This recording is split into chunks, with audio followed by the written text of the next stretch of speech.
अरे बच्चों, वेक्टर्स को सॉल्व करने का सबसे सिंपल एंड आसान तरीके के थोड़े प्रॉब्लम्स करके बताऊंगा। अब यहाँ पर देख लो, a force is acting on a body as shown in the figure, the resultant force is only along the Y direction. इसका मतलब क्या है? रिजल्टेंट फोर्स सिर्फ वाई डायरेक्शन में है बोला, मतलब क्या? रिजल्टेंट फोर्स एक्स डायरेक्शन में नहीं है, जीरो। इसका मतलब resultant force along the x direction is zero. इसका मतलब total forces on right side and left side दोनों मिलके जीरो होना चाहिए। अगर जीरो नहीं है तो फिर कितना ऐड करेंगे, कितना फोर्स ऐड करेंगे तो जीरो होगा, ये क्वेश्चन है। तो यहां पर देख लो, ये 30 का मतलब ये 60। अब यहां पर ये 4 cos 60, cos 60 मतलब 1/2, इसका मतलब 2 न्यूटन काम कर रहा है इस डायरेक्शन में।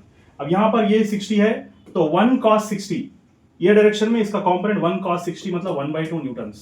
ओके, तो ये भी 60 हो गया। तो यहां पर 2 cos 60 मतलब 2/2, cos 60 मतलब 1/2, ये हो गया 1 न्यूटन। इसका मतलब ये 0.5, ये 1। इसका राइट साइड कितना है? 1.5 न्यूटन है, और लेफ्ट साइड में कितना है? 2 न्यूटन है। तो राइट साइड में 1.5, लेफ्ट साइड में 2 न्यूटन, दोनों का डिफरेंस क्या हो गया? 0.5 न्यूटन एक्स्ट्रा ऐड करना चाहिए ताकि हमको हॉरिजॉन्टल में बैलेंस हो जाए, right side and left side balance हो जाए। ये एक मेथड है। नेक्स्ट प्रॉब्लम हम सॉल्व करेंगे। If sum of two vectors is a unit vector, then the magnitude of the difference is कितना? मतलब क्या? अब हम दो वेक्टर्स लेंगे, ये और रिजल्टेंट ये दो वेक्टर्स हम लेंगे। दो वेक्टर्स वन है और रिजल्टेंट भी वन होना चाहिए। ये कब पॉसिबल है? फॉर एग्जांपल ये वेक्टर है, ये बी वेक्टर है और रिजल्टेंट सी वेक्टर है, समझिए। तीन वेक्टर्स अगर वन यूनिट होना चाहिए तो मतलब दोनों वेक्टर्स का एंगल 120 डिग्री अगर है तभी पॉसिबल है। ओके, अब चाहे तो देख लो, रिजल्टेंट वेक्टर का फॉर्मूला डाल के देख लो। दोनों वेक्टर्स के बीच में अगर 120 डिग्री है तो तभी क्या है? रिजल्टेंट भी वन यूनिट होगा। अब यहां पर क्या हो रहा है? डिफरेंस पूछ रहा। तो डिफरेंस के लिए हम क्या करेंगे? ये जो बी वेक्टर है इसका नेगेटिव वेक्टर डाल देंगे इस डायरेक्शन में। इसका मतलब ये माइनस बी हो गया, ये अगर प्लस बी है तो ये माइनस बी। अब यहां पर देख लो, दोनों का बीच का जो एंगल होगा 60 डिग्री होगा। ओके, 60 डिग्री होगा। क्यों? ये पूरा 180 डिग्री होना चाहिए क्योंकि स्ट्रेट लाइन है, 120 और ये 60, तो ये 60 होना चाहिए। तो अभी ये दोनों का बीच का रिजल्टेंट क्या होगा? Resultant is equal to square root of, ये 1 यूनिट है, ये भी 1 यूनिट है, तो A square plus B square मतलब 1 square plus 1 square plus 2 into A into B मतलब 2 इंटू 1 cos 60, cos 60 का मतलब 1/2, ये दोनों कैंसिल हो जाएंगे। तो अभी 1 प्लस 1, ये भी 1, इसका आंसर हो जाएगा √3। तो ये हो गया आपका आंसर √3।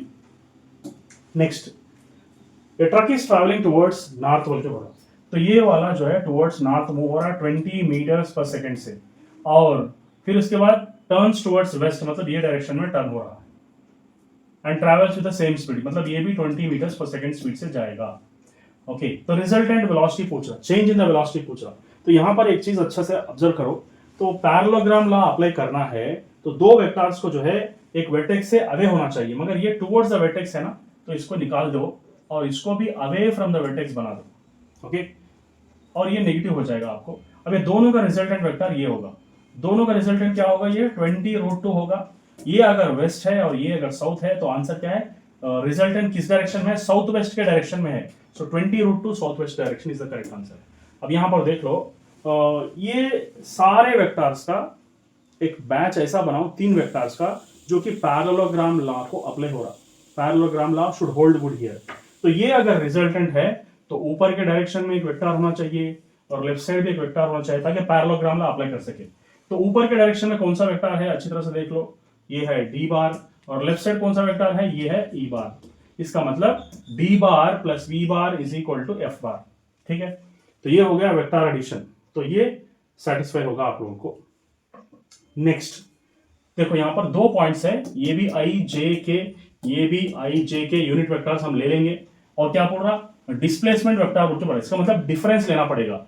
ये 3i हो गया तो ये 2i, सो 3i माइनस 2i हो जाएगा i, और यहां पर 4j और 3j, 4j माइनस 3j हो जाएगा j, और यहां पर 5k और यहां पर भी 5k माइनस 5k हो जाएगा 0।